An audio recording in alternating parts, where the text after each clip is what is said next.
chat. You guys are missing out on some impressive openings right here. Ladies and gentlemen, welcome to game number 1 of day 2. It is the Golden League. We have got Viper versus VortiX spawning in on the south side of the map in the color blue, who's opening us up with a barracks. Playing as the English, it is the one, the only, the Viper. And on the other side, spawning in the red color is going to be VortiX playing as the French in red. And as you said, there is the barracks, and is that a man-at-arms I see? Viper, he definitely was watching games yesterday because this was a strategy that was tried by, I think, Killjardy against Give You Anxiety. That was the last set of the day. And in there, he popped out a man-at-arms, tried harassing the gold mine, and almost managed to even deny Feudal Age from the opponent. This is absolute insanity. I can't believe that we are seeing this here. A little bit of a mistake already coming out, though, from Viper, not clearing the path for his men-at-arms. You can see it's going to delay him by about 5 or 6 seconds there. But essentially, the idea is that he's playing up against the French. And you guys know, French need gold. That's the whole shtick of the French. They want to gather that gold. They want to get their upgrades, whether it's an early wheelbarrow, professional scouts, or whether just to get that knight and chivalry combination out early. And what is Mr. Viper, what is the Viper going to be doing? He is going to be heading out to this gold mine. He is going to be stopping that gathering of gold already, and you can see VortiX only sitting on 110 gold at the moment. It is going to spell trouble for him, and I'm curious to see what kind of adaptation Viper looks to put on this. We can see that the single men-at-arms is coming out now. If you have got sheep-killing villagers, which get the extra 6 damage out on this gold mine, maybe they'll actually do quite well against this men-at-arms, but now we're going to see that men-at-arms coming in here. Lidakor, look at the damage already.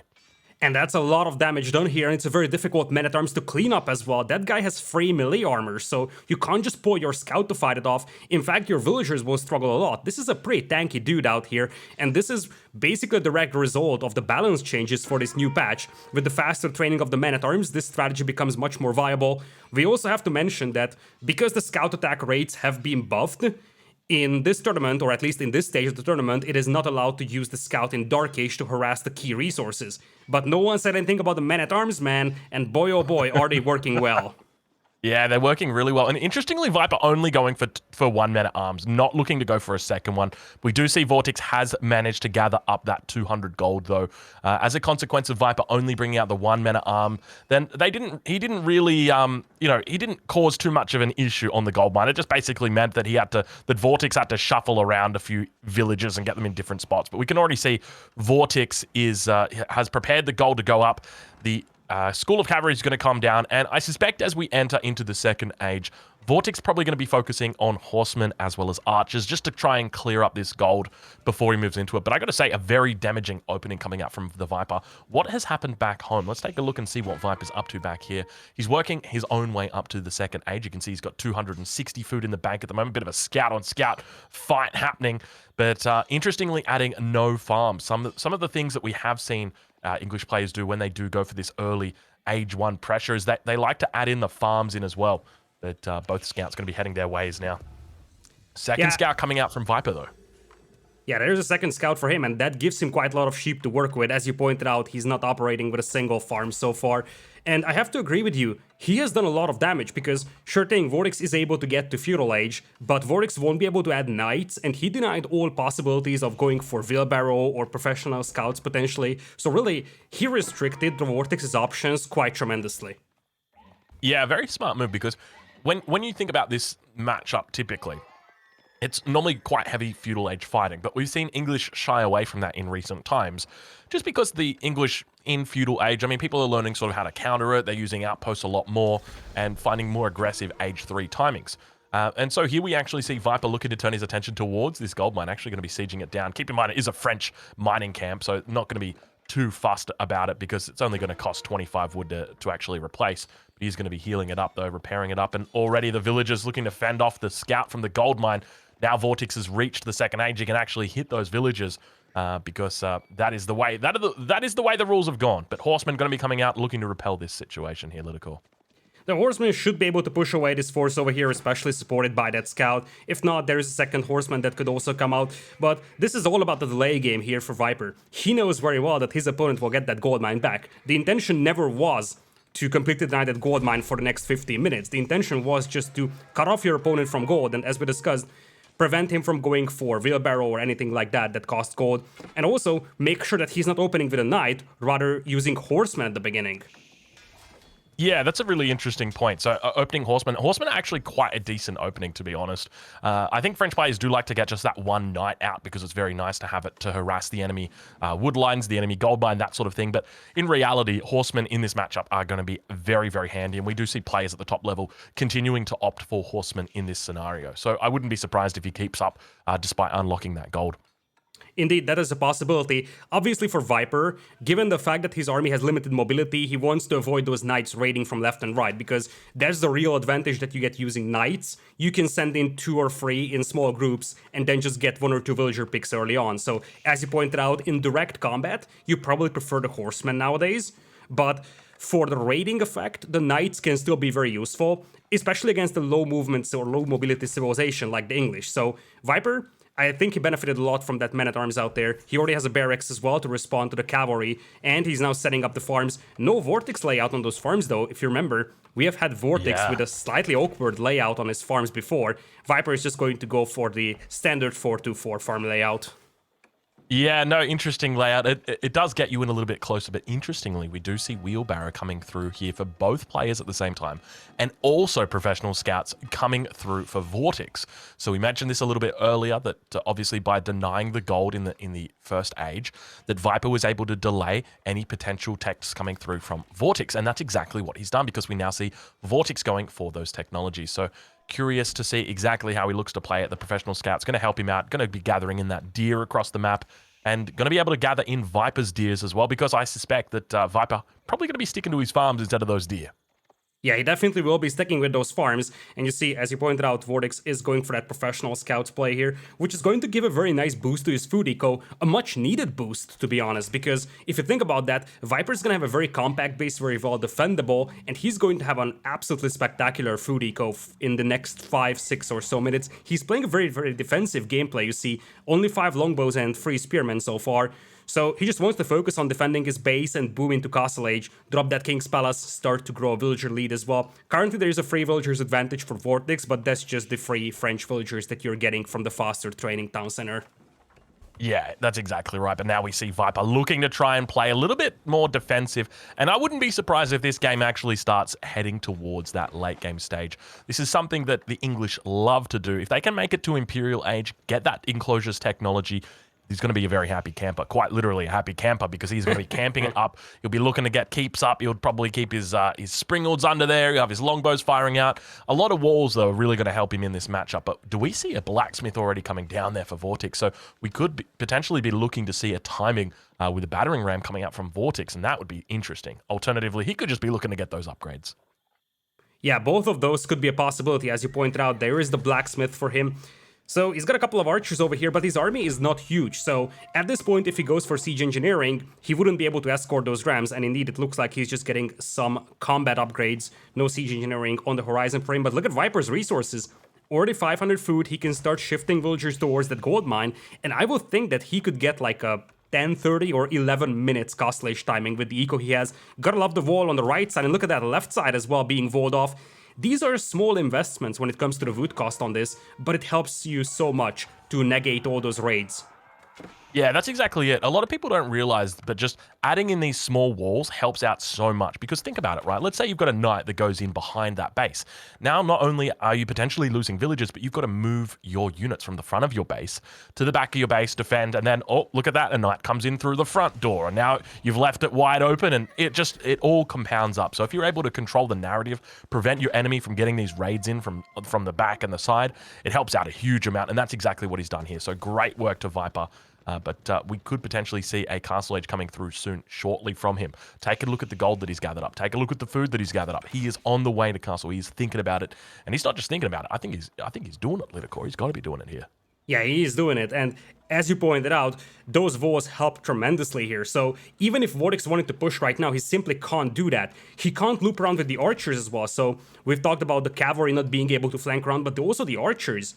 You can't just send in 5 archers from the back and pick off 2 gold miners because they would just bump into walls. And even if the base is not fully walled, just having some of the portions that are open walled, it will help you so much at just limiting the movement of the opponents so you have less spaces or less places to pay attention to, really.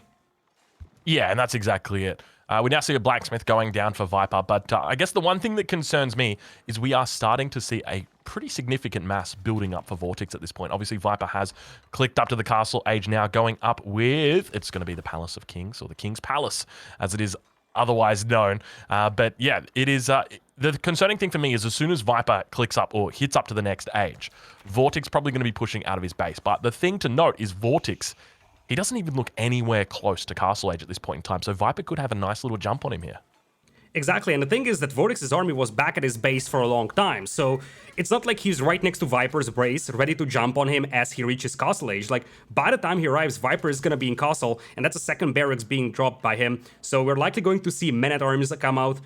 This is a very difficult position for VortiX to be in, because the French is usually a civilization that loves to dictate tempo. They want to be the aggressors, they want to play long feudal ages, they just don't want to let the opponent boom into castle age untouched like that. Yeah, and that's exactly what's happened. And keep in mind, the longer this game goes, the more likely it is that Viper is going to be coming out on top. Somehow there's a hole in the wall. We manages to fit clowns in a car. The knights do it, but it looks like he's going to be overrun here. The castle age does come through. We see the knights heading down towards those longbows. Look at the town center, though. There's a Gatling gun in there. 18 villagers inside that town center. He's going to be firing down upon the cavalry as well as those archers. And look at the damage that gets done.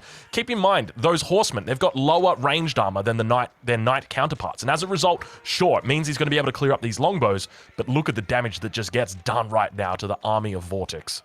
Yeah, VortiX is pretty much all in this one. This looks intimidating for Viper, but if you look at the villager counts, at the end of the day, we're going to see Viper being behind by like 7 or 8, but he's a whole age ahead compared to his opponent. VortiX has just lost his entire army, and Viper is on 2 town centers. So by the time VortiX gets those army numbers back, Viper is gonna have the villager count back on track.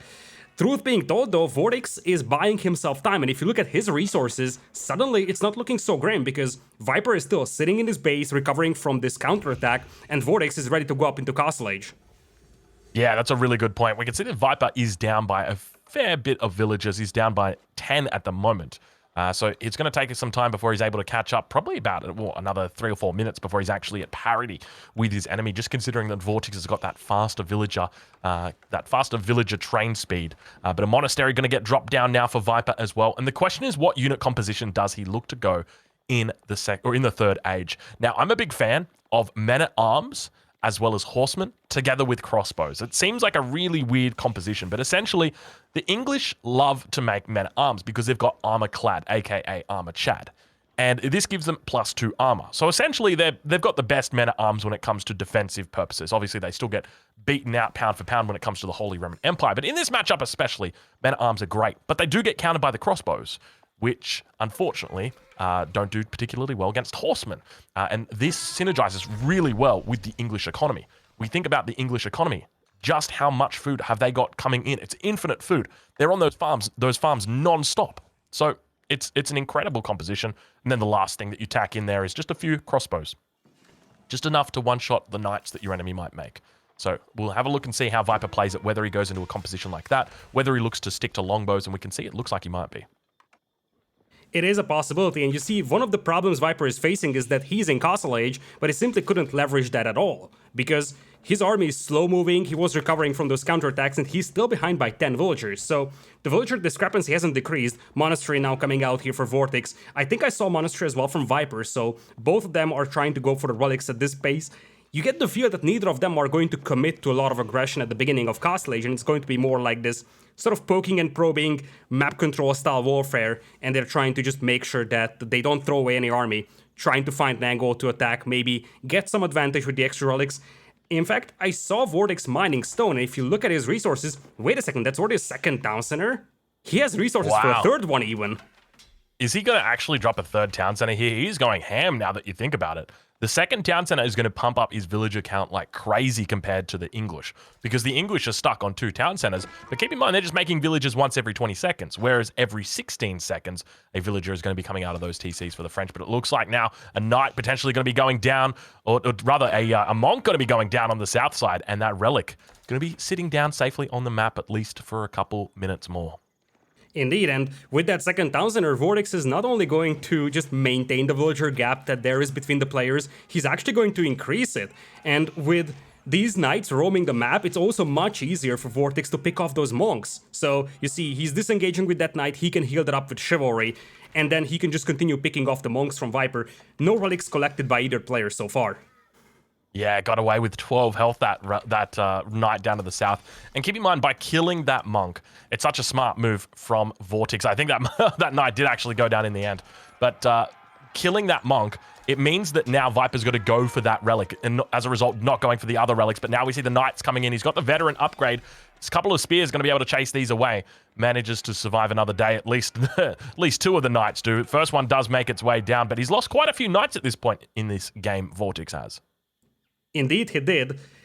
It's still going to be difficult for him to get the majority of the relics over here because, as you pointed out, Viper was also pretty active picking those up, and there is a quite significant force of longbows and spearmen marching through the map here. But behind this one, VortiX is building up a massive eco lead, now amounting for 16, and he's got enough stone for a castle. I think this could be an early defensive castle, just leveraging the faster production, or the cheaper production rather, for the French, because this is one of the most underappreciated French bonuses, your production buildings pumping out cheaper units right next to a castle. So that could be the idea here for VortiX, as he just lost his scout on the left side. Yeah, now we see those men-at-arms beginning to come out for Viper, so he's looking to get into it. I'd love to know whether he's got armor-clad just yet. We'll check on one of the barracks is here. I'm sure we'll click on it shortly. But now it looks, here we go. Oh, there we go. So no armor-clad just yet. You can see it's still sitting there, waiting to be researched. Nice and cheap upgrade as well. Not too expensive, only 350 resources there. But yeah, interestingly, the shoe has definitely moved on to the other foot at this point, it seems. Viper, obviously, a much larger mass now than what VortiX had. And VortiX, as a result, probably going to be going into a defensive keep. So yeah, very interesting to see. Also something to note, we could see a third town center come out from VortiX in this position. I mean, I'm sure he feels pretty safe going up against the English, especially with the keep coming out. Possibly. I mean, if he has a defensive castle, he can probably afford a third town center behind this one. And one thing I love to see from VortiX is that he's also setting up farming eco here. So oftentimes the most vulnerable time for you is when you're making that transition to farming. So him slowly building that up means that even if he gets cut off from those berries that are on the front, for example, he would still have a reasonable food income. And look at those voas coming up on the northern side. As you pointed out, there is a good chance that VortiX will just turtle up here and start leveraging that extra town center that he has. Yeah, it makes a lot of sense for him to do that. One of the things to note is that even though the French lose to the English in post-Imperial or the super late game, that if the English, or rather if the French can get into the late game ahead of their enemy and they can leverage any sort of lead that they had, then they're actually in a pretty decent spot, because if they're going to have those upgrades, if they're going to have that economy, then they're still going to be absolutely fine. It's only once things like enclosures start actually ticking for the English that they actually become that powerhouse civ. Precisely. Looks like we're going to have the final relics being brought in. VortiX is going to be on 3, and Viper is only going to be on 2. So once again, VortiX is a bit of an edge here, but Viper's army is looking scary now. We're looking at 54 military population against only 21. Arbaletier is the main unit of choice here for VortiX, but that's not going to fare well against either the longbows or the spearmen. Yeah, that's a really good point. So Arbaletier coming out, obviously going to work quite well against the men-at-arms, but there's only a handful of them. So Viper really sticking to that infantry comp, not going into any of the horsemen like we have seen, but now just continuing to work his way up towards the outside of the enemy bases, completely isolated this entire food economy. And speaking of food economies, take a look at Viper's food economy. That is absolutely beautiful, isn't it? Look at the size of that thing. Yeah, and look at the food income from it. And speaking of food economies, VortiX's one isn't looking shiny anymore. Those longbows denied all the farms, so he's down to like 300 food per minute, and Viper is now starting to bank up food. This force here is looking very scary here. VortiX has to migrate a lot of villagers to the right side, and he doesn't really have the tools to stop this one right now. I don't see a single mangonel to clean this up yet with. Yeah, mangonel definitely would seal the deal here. But now Knight's going to be coming in. A couple of spears going to be getting towards the front. You can see how he's sieging up the... he sieges out that lumber camp so that his spears don't actually charge. He's going to be moving forward with it, though. Getting a great connection there with some of the knights. Longbow's just taking out the crossbows as well. He's going to be falling back just to avoid losing any more underneath the town center. But once again, forcing villagers to evacuate. He continues to move over towards the right side and going to find plenty of villagers over here, Lidakor. This could be bad right now for VortiX. We watch the villager lead slowly but steadily begin to turn into favor of Viper. He's down by about 14 villagers at the moment, but it's going to continue to draw up. Look at this. There is nowhere to go for those villagers. They are in that corner. There's nowhere to go but to run through that line of archers and the infantry. Ultimately, they will just take the loss. Looks like Viper is slowly getting cleaned up over here, but the value that he has gotten is tremendous. Look at that villager count, 73 to 73. We had a 17 villagers lead for VortiX just a minute ago. These longbows paid for their price so well. Yeah, and that's exactly right. And I love the way that Viper played that. It was sort of, you know, I'm going to kill your villagers and I'm going to kill your army at the same time. Whereas VortiX sort of said, well, if you kill my villagers, then I'm just going to kill you. But now we do see that he is managing to slowly but steadily take out those Arbaletier, opting for the military over the villagers instead. But Viper on 74 villagers now, 77 for VortiX. And Viper cracks through another corner. We do see that keep has finally come up now as well for VortiX. So he'll be looking to try and take control of that northern side of the map. But look at this, Viper taking control of all of the sacred sites. He's also got 3 or 2 of the relics at the moment. I don't know where that third relic is. It says there's 2 taken by VortiX, 2 taken by Viper. Can you find the 5th one? Yeah, VortiX picked up the 3rd relic, but I guess the monk was intercepted somewhere. But with Viper having all 3 of those sacred sites, that is going to first of all start the sacred site countdown in the bottom left. Oh, look at that poor relic. I wonder what it's doing over there, because it's pretty far away from the monastery and it's sort of in the middle of the farming eco. Man-at-Arms raid getting cleaned up quite easily here by the Arbaletier. One concern for Viper is that if you look at his unit composition, he's heavily reliant on the Men-at-Arms. So he's going to have to add a little more longbows to pick off all those Arbaletier, although he's doing that right now. He's up to 22, actually. Yeah, really decent infantry composition coming out here from Viper. Interestingly, not adding any horsemen, just sticking with infantry for now. But you can see he has begun to make a trebuchet. So he's going to be looking to try and take control of his enemy's northern part of the base. But look at this mass now for Viper. Viper is just absolutely all over this compared to VortiX. He's looking incredibly strong in this matchup. He is a 69 army and is growing rapidly. Just a second ago it was 69, now it's 75. So he's pumping out army like there is no tomorrow. 159 population against 103. VortiX basically has no standing army over here. Not a single mangonel to counter this ball of infantry with. Only 13 Arbaletier really to stop this huge flood of infantry. VortiX is in serious trouble because now Viper can just attack from multiple directions and he's doing that right now. Yeah, he's all over the place. This isn't looking good right now for VortiX. VortiX just doesn't have the military to actually handle it. Viper's military count continues to climb as well. He's up to 80 military population right now, and this is the consequence of him getting up that little bit earlier. He managed to stabilize in the castle age, and now he's just able to funnel units into the enemy base. He's playing so well, keeping him off the gold as well. And yeah, just going to continue applying pressure. Now we see a trebuchet going to be coming out, so I wouldn't be surprised if we start to see outposts beginning to move here on this front as well. One of the things that players are tending to do is sort of do this trench warfare. We've talked about it before, Lidakor, where they put outposts with springles in them. Exactly, that's an option, or with the English you can also opt to go for the castles, but obviously you still want to have a couple of towers on the battlefield because the network of castles bonus is something that you want to expand as much as possible, and as you see, Viper is towering some of those sacred sites, so it's not going to be possible for VortiX to just send in one Arbaletier to neutralize those. We have 7.5 minutes left on that sacred site countdown. Obviously, it's going to be difficult for Viper to grind it down to like 0-0 on that timer, but that's not even the intention. The intention is just to control all 3 of those and have 300 gold per minute guaranteed from it. Yeah, and that's exactly it. It's not about winning. It's just simply about gathering that gold or generating that extra gold. But look at Viper just entering the base, any sort of hole he can find, any orifice he can find in the base of VortiX, and he just takes it and he slams all of his men inside it. So it's just incredible play from him. But now a little bit of a push coming out now from VortiX. He's looking to try and neutralize this position over on the eastern front. At the same time, an attack coming back behind the base. You can see the men-at-arm versus men-at-arm beginning to battle it off, but Longbow is going to be looking to try and focus them down. This is not looking pretty right now for VortiX. Not looking pretty at all. That armor-clad upgrade is now coming into play, and while you do have a couple of Arbaletier on the battlefield, the numbers are better for Viper, the upgrades are better, and at the back of the base, as you pointed out, VortiX is also losing villagers. The fact that Viper is able to raid effectively with infantry just tells you how big of an advantage he has, and VortiX knows that. He taps out. Viper takes a critical game number 1 here, and it immediately pushes him to match point. What an absolute game. That was an impressive one.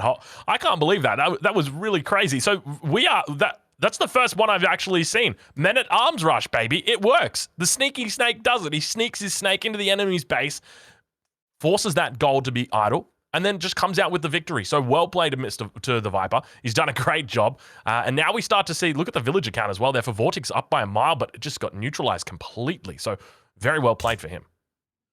Indeed, it was very well played. And you see, Viper dropped in the villager count. VortiX was able to build up a massive villager lead, but if you look at the military graph, that's what tells the whole story. I think VortiX may have gone a little too greedy over there. He sort of realized that Viper was just banking up resources. He was playing 2 town centers, and he was like, oh yeah, I can also play 2 town centers with the French. And the idea wasn't bad, but he didn't expect Viper to mass such a large army in so little time. Look at that growth military. VortiX wasn't ready for that push. Yeah, he really wasn't. Viper just coming out on top, so many units. And just beautiful micromanagement coming out from Viper as well. I think that's probably something that we haven't talked enough about. He was controlling 3 armies there. We just saw armies in every single corner of the map, just taking out villages non-stop, and VortiX really struggling to keep up. So well played from Viper in that situation, and definitely as an underdog, I would say, coming into this set to be able to take VortiX out. So very well played by him. Yeah, it was a great play here by VortiX and Viper as well, of course.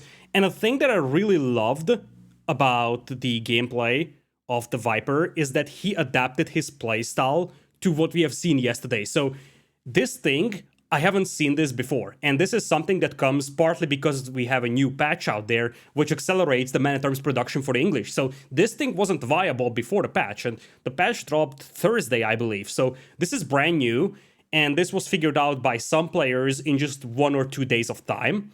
And then Viper, he just looked at those games and said, hey, this is something I can use. So him being able to look at other games as well and saying, hey, this is something I can steal as a strategy or just utilize, is something that helps a lot here, because we talked about this. The margin of error is so small, and Viper has given him a very nice starting advantage with that play.